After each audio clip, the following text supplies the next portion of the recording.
E aí galera, hoje a gente vai fazer um vídeo aqui de esconde-esconde.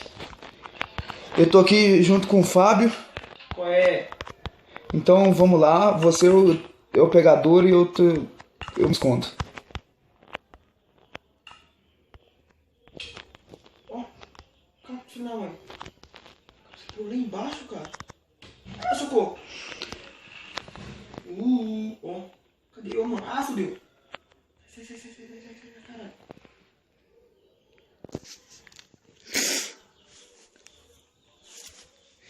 Aí galera, vai ser maneiro, ele nunca vai me achar. Tô bem escondido aqui, espero, né? Ô Fábio, você deu sorte que você tava debaixo da água. Então, Ué, mano. Eu achei alguém embaixo aqui, hein? ai, me achou, ele me achou, ele me achou. Sai de mim, trem. Fábio tá preso ali, ó. corre. Nossa, tem um buraco aqui, mano. Vou pular nesse buraco, que sou o cara. Cadê ele? Ah, vou pular.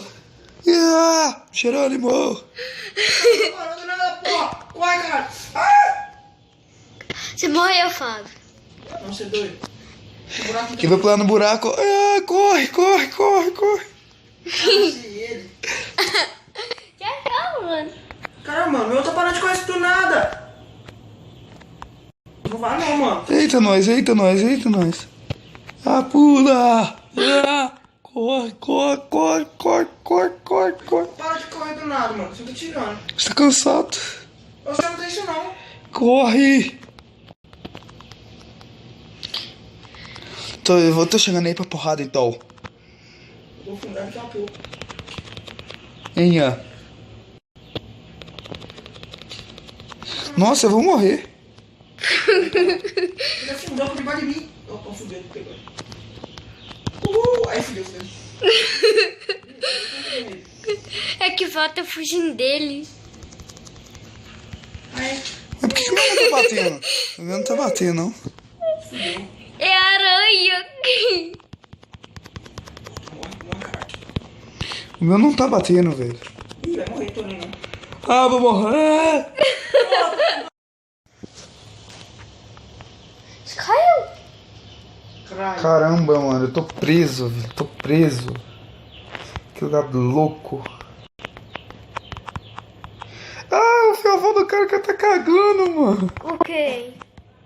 É quem? Você? Que isso, velho? O cara tá cagando o fiofó dele, velho. Quem? Eu tô falando tem um monte de coisa. Ô, na moral, esse é o pique-esconde mais maneiro que eu já joguei, velho. Mas tem um monte já. Tem.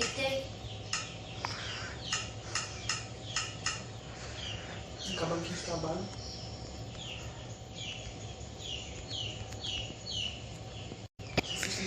Que isso, velho? Olha onde eu tô.